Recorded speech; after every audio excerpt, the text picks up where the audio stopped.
본문 속에 보면 아담과 하와가 하나님의 명령에 불순종을 하고 죄를 범하지요.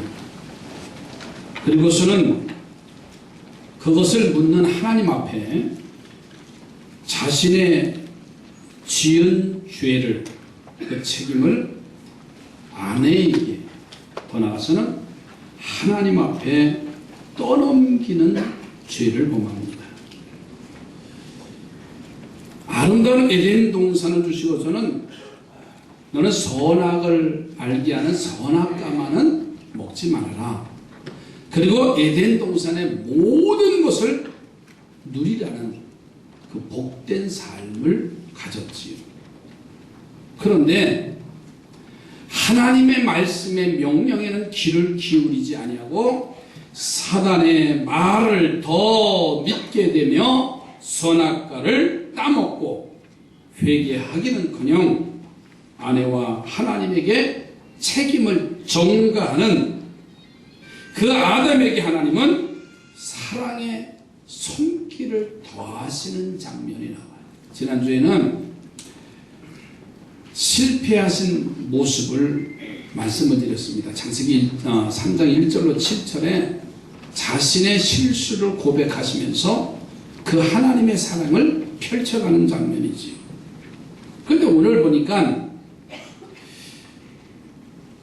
하나님의 사랑을 배신하고 사단의 말에 더 현혹되고, 그래도 하나님은 이 아담을 찾아오시는 사랑의 손길을 발견할 수가 있어요.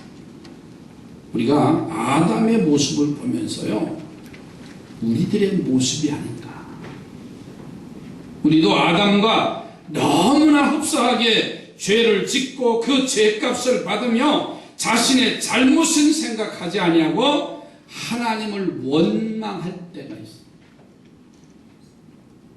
그런 우리들에게 내가 아담에게 이렇게 행한 것처럼 너희들에게도 행하겠다고 약속하신 것이 오늘 본문의 말씀이에요. 저는 그래서 오늘 아침에 이 말씀을 따라서 합시다. 하나님은 나의 하나님. 하나님은 누구의 하나님? 나의 하나님이 되기를 주의로 축복합니다. 정말 언제도 물어봤어요. 정말 하나님 믿는 사람인가? 내가 하나님의 자녀냐? 그 말이에요. 너 예수를 믿어도 예수 믿는 자답지 않게 생활하는 우리의 모습이 종종 드러나요. 하나님이 그렇게 사랑했음에도 불구하고 힘들고 어렵고 막히고 답답하면 하나님 원망하고 불평하고 따지고 죄짓고 타락하는 모습들이 수없이 많이 와요.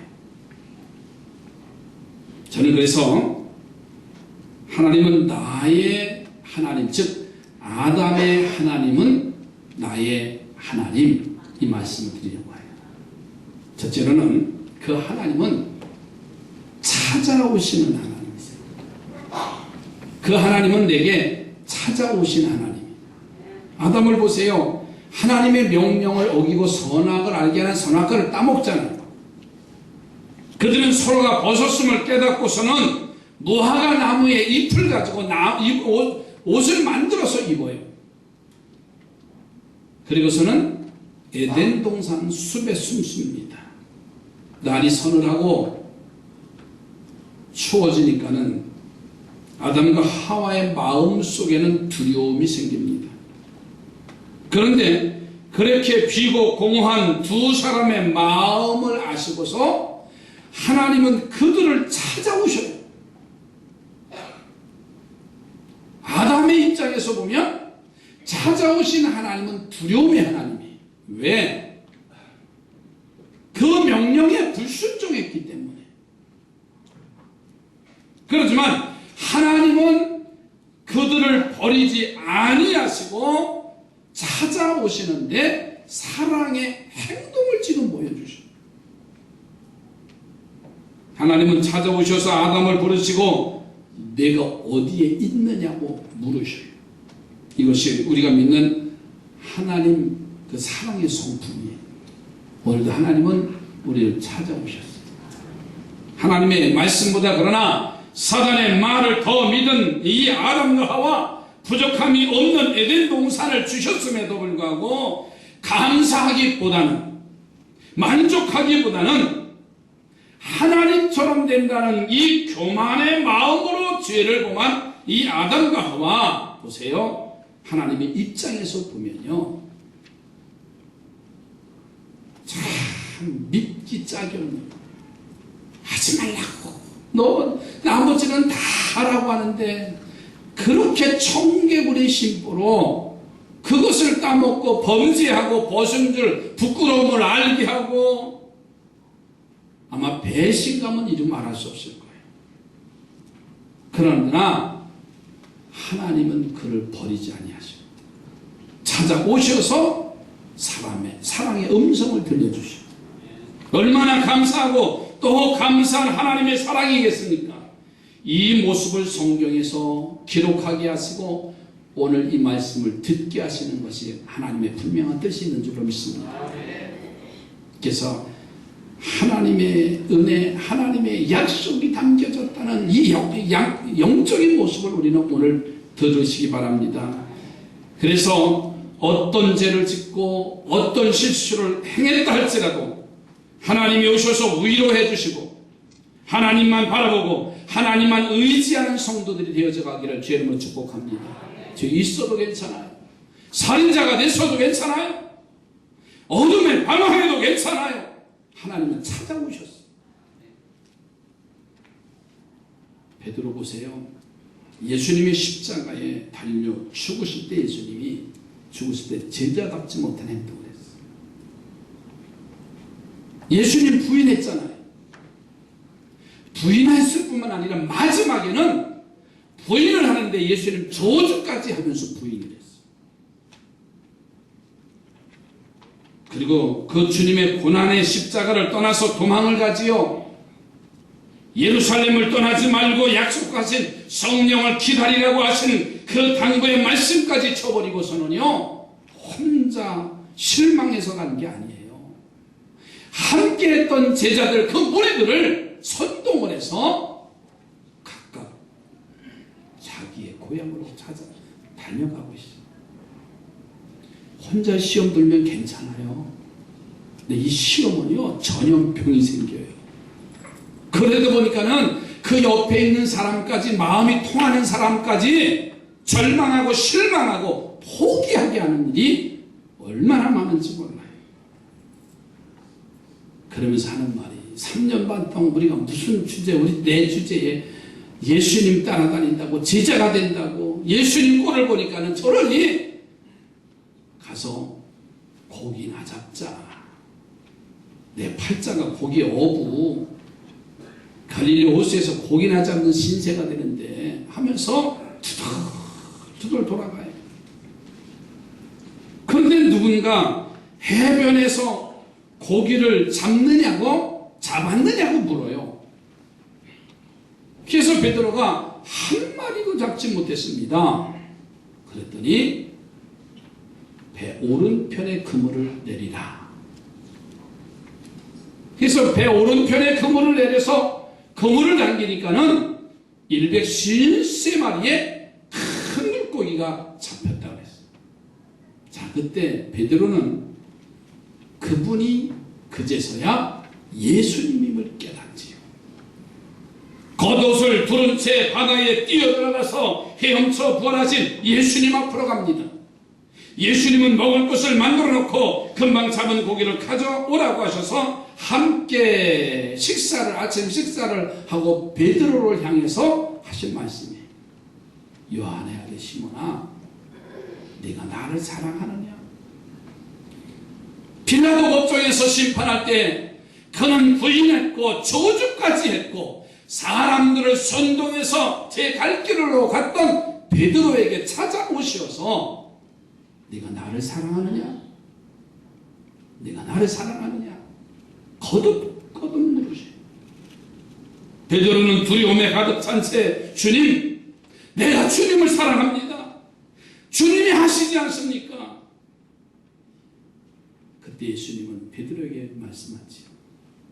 내 양을 먹여라. 내 양을 먹이라. 내 양을 치라고 당부를 하세요. 그리고서는 사라질 때 베드로는 회개합니다.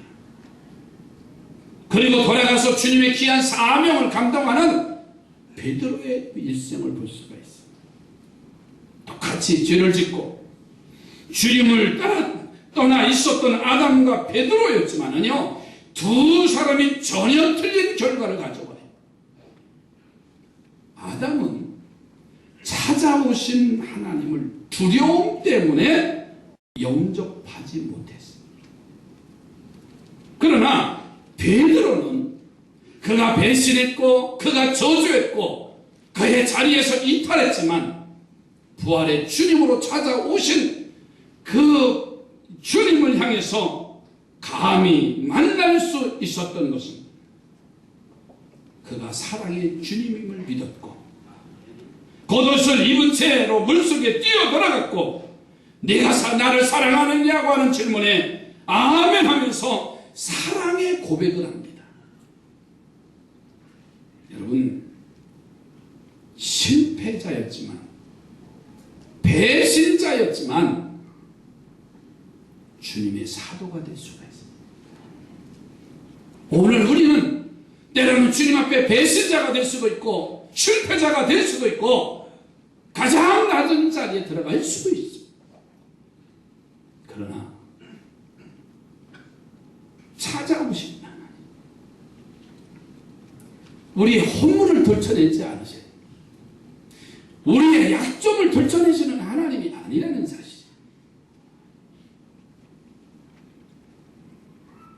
아담은 변명하기 일쑤였어. 아담은 책임 전가하기 일쑤였어. 찾아오신 하나님, 오셔서 우리를 만나주시는 하나님을 우리는 기쁨으로 사랑하시는 하나님으로 영접하면 됩니다. 기쁨으로 나가서 주님 앞에 부복하고 엎드려서 나의 죄를 자백하면 되는 거예요. 그리고 찾아와 축복하시는 하나님으로부터 사랑과 용서의 축복을 받아 누리는 성도들이 되시길 바랍니다. 우리는 지금 그 사랑을 누리고 사는 거예요. 주님 없이는요, 허물 많은 사람이고요, 배신자고요, 얼마나 간사한 우리들의 모습입니까? 예수 떠나면은요, 주님 밖에 있으면 우리는 똑같은 사람이에요. 그래도 주님은 찾아오셨어. 네가 나를 사랑하느냐? 말씀하세요. 두 번째로는 감싸주시는 하나님이세요. 오늘 21절 가서 보세요. 여호와 하나님이 아담과 그의 아내를 위하여 가죽옷을 지어 입히시니라. 이 아담과 하와는요, 자신들의 벌거벗었음이 드러났지요. 그래서 무화과 나무 잎으로 치마를 만들어서 입습니다. 그러나 나뭇잎은 금방 말라버리고 시들어서는 옷으로 적당하지 않아요. 임시로는 가릴 수가 있어요. 그러나 벗은 수치를 영원히 덮을 수는 없어요. 하나님은 찾아오시어서 그들을 위해서 짐승을 잡아서 가죽옷을 만들어서 그들에게 입혀주셨어. 너희들이 죄를 짓고 너희들의 죄로 인하여서 벗은 것을 알게 되었으니 옷을 해 입든지 말든지 상관하시지 아니하시는 분이 아닙니다. 하나님이 하신 대로 아담과 하와 입장에서는 아무 항변도 할 수 없어. 그런데도 하나님은 저들을 여전히 불쌍히 여기시고 그들을 위해서 한 짐승을 희생시켜서 그들의 삶에 필요한 가죽옷을 만들어 입히신 하나님이세요. 하나님은 감싸시는 하나님이세요. 그들의 가오를 들춰내는 하나님이 아니라 하나님은 덮어주시고 필요한 것을 채워주시는 하나님. 여기에 오묘한 진리가 있습니다. 인간의 죄를 감싸시기 위해서 짐승을 희생시켜서 그 가죽을 입혀 그들의 잘못을 감싸주신 하나님은 우리들의 죄가 도저히 짐승의 피로 속죄함을 받을 수 없게 되자 독생자 예수 그리스도를 이 땅에 보내주셔서 그를 십자가에 달려 죽게 하시고 그 보혈의 공로로 우리 죄를 사해 주시는 놀라운 사랑을 이루어 주셨습니다. 사랑하는 성도들이요, 이 감싸 주시는 하나님이 오늘도 여러분을 감싸 주시는 사랑의 손길로 느껴지기를 주님의 이름으로 축복합니다. 감싸 주시는 하나님이 최금영 씨라는 분의 간증입니다. 이분은 탈북자예요. 1997년 2월 25일 날 탈북을 하신 분이에요. 함경북도에서 태어났고 할아버지가 지주라고 하는 것 때문에 반동분자로 여겨서 아오지 탄광에서 사는 사람이에요. 그런데 어느 날 아버지가 온 가족을 불러다 놓고서는 도저히 여기서는 살 수 없으니 우리 탈북을 하자. 그래서 1997년 2월 25일 달 밝은 밤에 두만강을 건너가게 되는데 당시 황장이 없이 지금 고인이 되셨습니다만 그분이 이제 망명하는 바람에 이 국경지대가 철통같이 경비가 강화된 거예요. 그러니 얼마나 힘들고 어렵겠어요. 강의 얼음을 위로 올라오는 순간 그런데 그 구름이 가려지고 달을 가리고서는 안개가 깔리기 시작해서 그 두만강을 무사히 건너올 수가 있었대요. 근데 순간 그 어머니가 하나님 우리 가족 살려주셨다고 이렇게 말씀하시더래요. 어려서부터 하나님을 믿는 사람은 양의 탈을 쓴 늑대라고 교육을 받아온 이 최금영 씨는 어머니의 입에서 하나님이라는 말이 나오니까 너무나 놀란 거예요. 그리고선 어렴풋이 하나님에 대한 생각을 가지게 됐다는 겁니다. 그리고 중국에서 불안한 나라를 보내는 거지요. 공안들의 눈을 피해서 교회에서 은신처로 제공해준 교회에서 이제 도움을 받아서 살게 되는데 한 번은 교인들이 먹을 것을 가져왔는데 두부인 줄 알고서는 간장에다 찍어 먹으려고 하니까 그 집사님이 그랬더래요. 마치 뭐냐면 하얀 빵이더래요. 그러니까 하얀 건 다 두부처럼 느껴지는 거예요. 빵을 본 적이 없으니까. 그래서 그것을 간장에 찍어 먹으려고 하니까 그 집사님이 이거는 빵이니까 그냥 잡수시면 드시면 되는 거라고. 그래서 교회의 사랑과 보살핌과 호의에 감사해서 교인들의 권면으로 부모님과 언니 두 동생은 예수를 영접했지만 이 최금영 씨는 그럴 마음이 없는 거예요. 어느 날 교인들과 온 가족이 둘러앉아서 한마디씩 돌아가면서 기도하는 거예요. 자기도 이제는 순서가 돼서 기도하지 않을 수 없어서 어쩔 수 없이 몇 마디 하려는데 갑자기 눈물이 쏟아지면서 하나님이 우리 가족을 도와주셨다는 믿음이 들더래요. 그래서 자원에서 교회 성경 통독반에 들어가서 성경을 배우기로 결심하고 그리고 10번을 성경 통독하고 나니까 하나님이 믿어지더래요. 그리고서 구하면 주실 것 같은 믿음이 생기더래요. 그래서 하나님께 하나님 3일 안에 새 옷 한 벌만 주세요. 이렇게 믿음이 생겨서 기도했대요. 지금까지 옷다운 옷을 입어보지 못한 거예요. 중국으로 넘어와 보니까는 자기들의 모습이 마치 거지와 같은 존재예요. 그래서 당장 하나님 옷 한 벌만 좀 주세요. 3일 안에 해결해 주세요. 그러면서 한편은 의심이 생기더래요. 들어주실까? 믿음이 생겼을 때는 기도하지만 믿음이 없을 때 들어주실까? 의심한 거에 대해서 3일이 지났는데 어느 날 12시쯤 기도와 성경 읽기를 마치고 났는데 조선족 집사님이 찾아오셔서 선물이라고 하면서 옷 한 벌을 주더래요. 믿거나 말거나지. 그 일을 통해서 하나님은 자녀들의 작은 소원, 작은 소리도 들으신다는 믿음을 가지게 된대요. 그 믿음으로 풍랑과 공안에게 체포돼서 감옥에 갇혀서도 하나님이 기적적으로 도와주셔서 미얀마를 거쳐서 한국 땅으로 왔다는 간증입니다. 망명자의 어려운 자리에 믿음의 딸에게 찾아오셔서 아름다운 옷으로 그의 마음과 영혼과 몸을 감싸주셨던 하나님, 그 하나님이 아담의 하나님이고 오늘 우리의 하나님이십니다. 이 하나님을 믿으시고 의지하셔서 여러분의 영혼과 몸과 마음을 감싸주시는 축복을, 미움이 싹이 트기 시작하니까는 가인이 아벨을 죽였다고 했어요. 살인자가 됐어. 아벨은 착하게 살았던 사람이, 그러나 죽임을 당하는 일들이 많아요. 여러분, 기가 막힌 상황 아니에요? 아담의 마음이 어떻겠어요? 슬픔은 크게 달하고요, 아쉬움과 안타까움이 그의 마음에 가득 차게 됐을 거예요. 내 죄 때문이다. 후회하고서 회개하고 아마 부끄러워하지 않았을까요? 그때 하나님은 외롭고 괴로운 아담의 아픔을 놀라운 능력으로 채워주시지요. 셋이라고 하는 아들을 그 가정에 선물로 주셨어요. 그래서 하나님이 아벨 대신에 다른 씨를 주셨다고 찬양을 합니다. 그 말씀이 창세기 4장 25절에 나와요.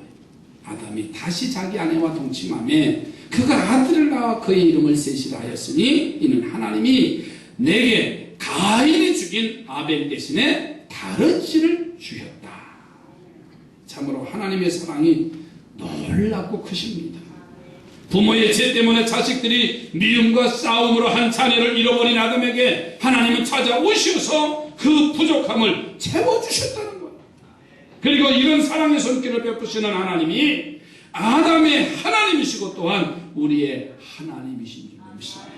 저는 지금까지 목회하면서 이런 생각이 들었어요. 하나님은 공평하신 하나님. 많은 것을 봤습니다. 저 집에 부러운 것이 있으면 우리 집에도 부러운 것이 있고, 저 집에 풍요로운 것이 있으면 내 집에도 풍요로운 것이 있고요. 공평하신 하나님. 송명희 시인, 그가 공평하신 하나님을 찬양했잖아요. 나 가진 것이 없고 몸이 뒤틀어졌고 말하지 못해도 그는 하나님을 보았고 하나님이 찾아오셨고 감싸주시고 채워주신 그 고백을 하잖아요. 근데 우리는 늘 상대적인 것을 가지고 비교하면서 나는 저보다 덜 가졌으면 불행하고 나는 저보다 덜 배웠으면 미련하고 얼마나 어리석어요. 아닙니다. 하나님은 공평하시기에 하나님은 채워주신 하나님. 여러분에게 무엇이 부족합니까? 여러분에게 무엇이 모자랍니까? 하나님을 믿으십시오. 그러면 아담에게 잃어버린 아벨 대신에 셋이라는 아들을 채워주신 하나님이 오늘 우리의 부족함과 연약함도 채워주시고 바꿔주실 줄로 믿습니다. 살아계신 그 하나님을 우리가 믿습니까?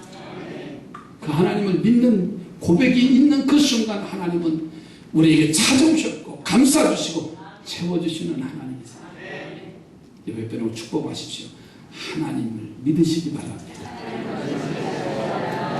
그럼 답하십시오. 나는 하나 살아계신 하나님을 믿습니다. 한 번 더 물어보세요. 정말 그러냐고. 자, 그렇잖아요. 정말 그러냐? 힘들고 어려웠고 상황이 견딜 수 없는 그 상황 속에서도 하나님 하면 찾아오셨어. 이 하나님 얘기하면은 지저스랜드 우리 알파할 때 초기에 간증이 생각납니다. 지금은 다른 교회 가서 섬기고 있는 이상천 집사님 논현동으로 이사 가셔서 그때 그분의 간증이 잊혀지질 않아요. 조그만 사업을 하고 있는데 바이오를 만나러, 사업자를 만나러 경부고속도로를 타고 가는데 얼마나 답답했으면 그가 이렇게 외쳤다는 거예요. 하나님! 하고 외쳤대요. 힘들었고 어려웠고 자기 힘으로는 감당할 수 없는 그런 상황이었을 거예요. 그런데 하나님하고 찾았던가 외면하셨더라. 그 이렇게 말합니다. 그를 만나고 경부선 타고 돌아올 때 전화가 왔다. 잊혔지만 내가 믿는 신앙생활, 내가 살아계신 하나님이라고 말하지만 내 안에 와 있느냐 그 말이에요. 나의 답답한 심령을 변화시키고 채워주시고 이끌어주시는 하나님이냐 그 말이에요. 우리 하나님은 우리의 부족함을 채워주시는 하나님, 우리의 잃어버린 것을 채워주시는 하나님, 그 하나님을 믿습니다. 그리고 그 믿음으로 아담에게 잃어버린 아벨 대신에 셋을 채워주신 그 하나님이 우리의 부족함을 채워주시고 갚아주실 줄로 믿습니다. 이 진리를 요엘 선지자는 이렇게 선포를 했어요. 요엘에서 2장 25절 26절에 이렇게 선포합니다. 내가 전에 너희에게 보낸 큰 군대 곧 메뚜기와 느치와 황충과 팥중이가 먹은 횟수대로 너희에게 갚아주리니 너희는 먹되 풍족히 먹고 너희에게 놀라운 일을 행하신 너희 하나님 여호와의 이름을 찬송할 것이라. 내 백성이 영원히 수치를 당하지 아니하리로다 그랬어요. 그렇습니다. 여러분 다윗을 보세요. 다윗은요 그 죄값으로 첫 아들을 잃어버렸어요. 하지만 하나님이 솔로몬이라고 하는 아들을 보내주셨어요. 욥을 보세요. 10자녀를 잃어버리고 재산을 다 잃어버리고 그의 건강까지 잃어버려요. 하지만 그를 채워주셨지. 이전보다 더 지혜로운 아들, 딸을 주셨고 그의 잃어버린 재산을 갑절로 채워주셨고 그의 형제들과 친구들이 연합되는 모습을 봤습니다. 사도 요한을 보세요. 그는 판모섬에 유배를 당합니다. 아무데도 갈 수 없는 결박된 몸이지요. 그러나 그에게 천국을 바라보는 영의 눈을 채워주셨어요. 남들이 보지 못하는 천국을 보고 그것을 요한계시록에 기록하는 채우심의 복을 받은 게 사도 요한이에요. 한나는 자녀를 낳지 못해서 늘 한이 됐어요. 그러나 그가 기도하고 얻은 것이 사무엘이며 5 자녀를 더 주셨더라. 아담의 하나님은 나의 하나님이십니다. 채워주시고 찾아와 주시고 감싸주시는